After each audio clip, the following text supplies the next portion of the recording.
Loki, you crazy. Life try. Every night. Welcome to yet another episode of Mentors Mentality. I am Sabelo Shongwane, otherwise known as Coach Sabza. Today's topic is going to be phases of learning, basically learning and then applying what you have learned, and the process that comes between, the early phase to the execution, I guess. So, as always, I'll use a soccer example to help elaborate the point on how that lesson worked for me in life situations away from the sport. So, just starting out, most of the time, I'd say phases of learning, I get to express my thought process a little bit more in private sessions with some of my clients, just to help them understand what is expected, right? And I think the reason for that is a lot of the times in sports, you think that maximum effort is, always needed all the time. However, in learning, there are phases, right? And so how I would describe these phases would be, I think just to help you understand a little bit better, I would say to think of it in, like, to try and break up the process of learning, right? So there's always that introductory phase. And this is what I tell my players, right? Right now I'm teaching you something. And so in that, there's the introductory phase. This is the first time you are hearing me tell you this, right? So you have to, phase one, you have to absorb that. You have to take that in. What is being said? Do you comprehend what is being said enough to execute it, right? And so phase two would be the attempt to execute or to try and do what you are being told, if the first phase is done where you understand, right? And so a lot of the times, like I said, maximum effort is always assumed to be required. People will just go all out, right? But now the problem is, if you don't know what you're doing, you're going all out in something that you're probably doing wrong, right? So you're trying very hard at being wrong. And that's how I see it, right? And so phase two would be you getting used to the effort on trying it. So usually at this point, I try to tell my players, slow it down, all right? Let's say it's a ladder drill, so it's footwork. And with footwork, there's rhythms and patterns, right? So I'll teach a pattern and I'll tell the client at first, just do it as slow as you can. You can walk through it, right? Just do a walkthrough. And so maybe it's some are like Iggy shuffles, or, if you're familiar with the terms. But basically 2 feet in, 1 foot out, 2 feet in, 1 foot out, 2 feet in, 1 foot out. So that's the rhythm, right? And so that tempo that I just had can be slowed down. You're still doing the same thing, right? It seems kind of like dumbing down, but not really when you're learning. Like I said, there are phases. So I'd slow the tempo down. Rhythm stays the same, but the tempo slows down. 2 feet in, 1 foot out. 2 feet in, 1 foot out. And so, it's hard to express that at times without insulting someone, in a sense of dumbing down. Because some people think, the slower you say it, it's because you think they are slow-minded. And it's okay, because we all learn differently too. So there's also that aspect to consider. So in the phases of learning, I would say phase two is the attempt, right? Phase three is now you're used to it, right? Or you're getting used to it, or you know how to do it. Let's say that. Phase three is now you know how to do it, okay? But you haven't engaged the tempo yet. Phase four is doing it at a higher tempo, right? Now that you know the rhythm, now you do it as quick as you can. Phase five is doing it out of your comfort zone, meaning do it as quick as you can for as long as you can. Phase six would be now that you are able to do it at such a rapid rate, your body, your muscle memory rather, starts to kick in. And so the rhythm becomes routine within you. And then you'd say phase 7 is where that rhythm is now natural, right? So I break that down into, let's say, 7 phases of learning. But what I've picked up from working with clients of all different abilities, from those that are very capable to those that are least capable, from those that are athletic to those that are not, from those that are quick to hear and execute to those that need repetition in things that I say, what I've noticed is that there's always value in stepping stones, right? Like taking your time to get one part done, then transitioning to 2, then transitioning to 3, and so forth, right? The importance of this is that you don't ever have to, as they say, take 5 steps forward, 3 steps back. If you give yourself time in the phases of learning.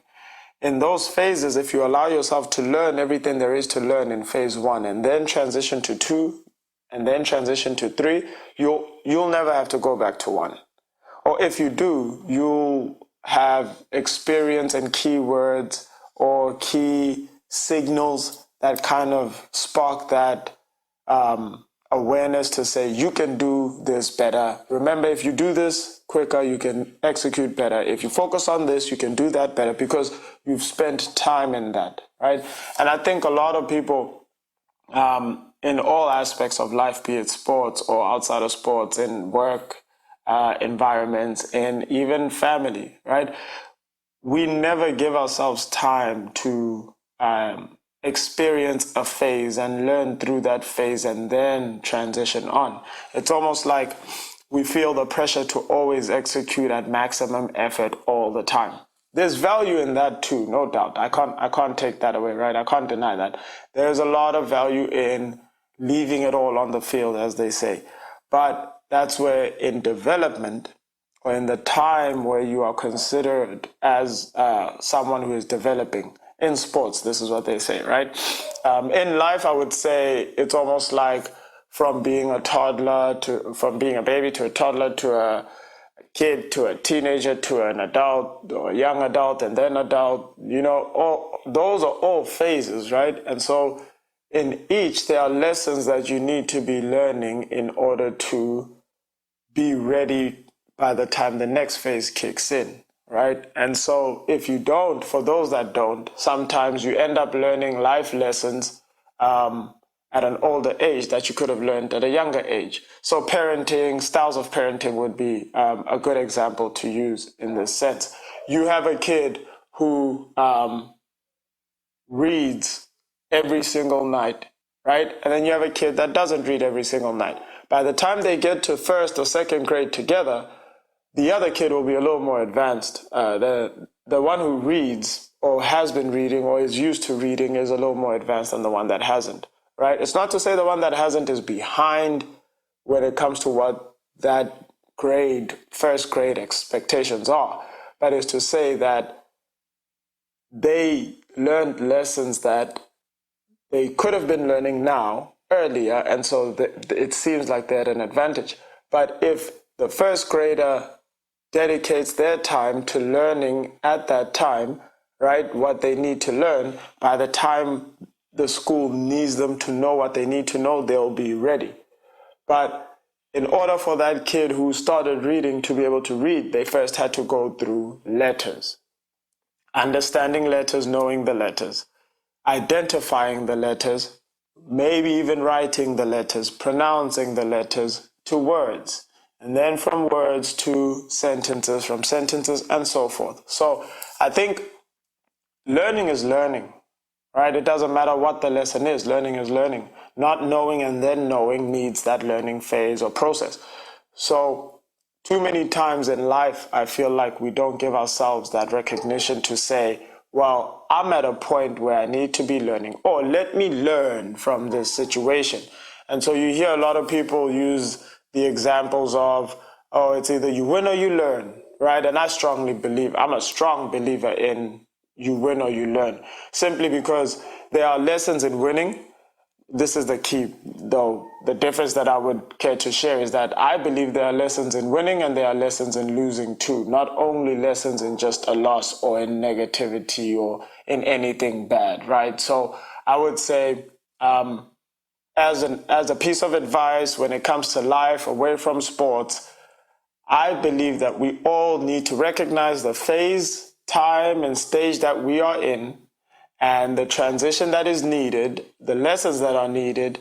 And I think we just never give ourselves that time to say, let me learn from what that phase of my life is teaching me so that later on I can benefit, right? By not having to take 10 steps forward and 5 steps back. Because I took the time to recognize that as a learning period, I can now take lessons from that, build from that, and grow for what is to come. And I don't think we do that enough as people, as humans, in so many experiences, life experiences. I think it's very rare.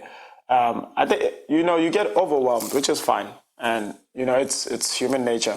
But I think too many times we get so caught up in the moment and the action and everything, we forget to realize that, if we care to learn from this situation later on in life, we would be in a better stance, right? Because you're so caught in that moment that nothing else seems to exist beyond it or past it. And I have been able to grow in so many ways simply because I allowed myself time to recognize that I need to learn.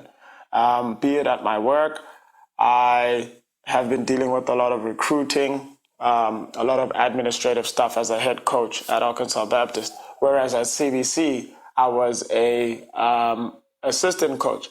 And so the advantage there was I had an AD, Mr. Lyle Middleton is his name, who recognized my potential, but still was able to say, take time to learn before you put yourself in that environment. Now, of course, there are some people who say, I can learn on the go, right? So throw yourself in and then figure it out as you go. That could work too. But as always, there are lessons that you can learn from other people or in general that can help you skip steps and avoid being caught in certain situations. But recognizing that you still need to learn, or accepting that you need to learn, knowing that you need to learn, taking the time to learn, going through the step-by-step phases of learning, and then making that a part of you, I think is key, right? I remember I now have a skill of video editing. I never did before, but I took time in doing that, and I took time in learning how to do it before I would even put things out there. I also recognized in the time of learning how much time I need in order to deliver quality as opposed to just quantity. And those are the values of accepting that at this point, I may put something out, but I'm at this phase, and so it's a learning curve. Even as we speak, this is a learning curve for me because I've had to learn in order to be able to speak as well as I do now, or as comfortably as I do now, let me say that. However, I still recognize that I'm at an early phase of what I am executing. And so later on in life, this experience will benefit me because I'll be more comfortable and more confident in saying what I want to get across, right? But that's just a topic I felt that I needed to share because I think there's a lot of pressure in execution and not enough pressure in phases of learning and understanding the phases of learning. So I just thought I'd put it out there so that people who feel that they are under pressure can take that pressure off their shoulders by recognizing that they are simply at an early phase of what is considered learning and growth. And so later on in life, they will still have an opportunity to benefit from that, no matter how tough, how easy, because like I said, winning and losing can give you lessons. no matter how tough life can be, just recognize that it's a learning opportunity nonetheless. And just to elaborate, the reason why I say winning can teach you something, I've had teams that I've coached that win games, and so they get off the field, we play, maybe the opposition's not as tough or to our standard or level, and we step off the field and we've won 5-6-0, right? In that situation, the players feel that everything that we worked on at practice was executed, and so they don't need to learn anything. But I always choose or recognize what could have been better, what they might still learn from, how to protect a lead a little bit better. At what point in time in the game did we start to feel comfortable, and did we start to slack off?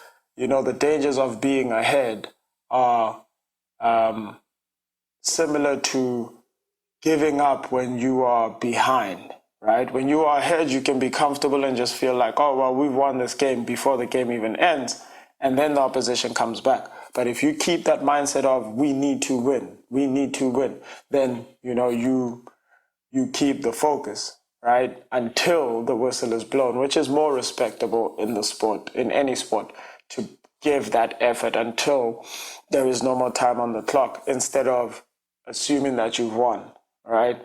But at the same time, I will accept that, being confident in yourself, there are benefits to that too. So, just finding the balance in all lessons is key. But I did really want to share this segment on phases of learning, because I just feel like as a people, we are all under pressure to deliver or execute sooner rather than later.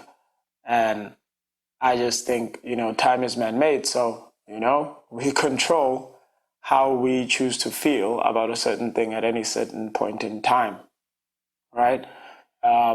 So, yeah, I hope this taught you near as much as it has taught me throughout my life. And I hope you like, share, comment, and subscribe. In the comment section, please just tell me how you go about learning something new, something that you are not familiar with, and how long does it take you? What do you think holds you back from learning it quicker? And how do you choose to, or how do you skip steps in learning things without risking, the value in those lessons? Because I'm sure, some people figure things out better than I do. And so I'm always open to learning and growing from others. So I would appreciate anything that, you care to comment and state.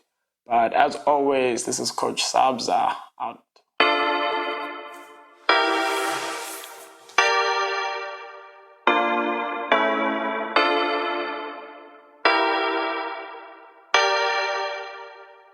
Floki, you crazy. Lifetime. Every night.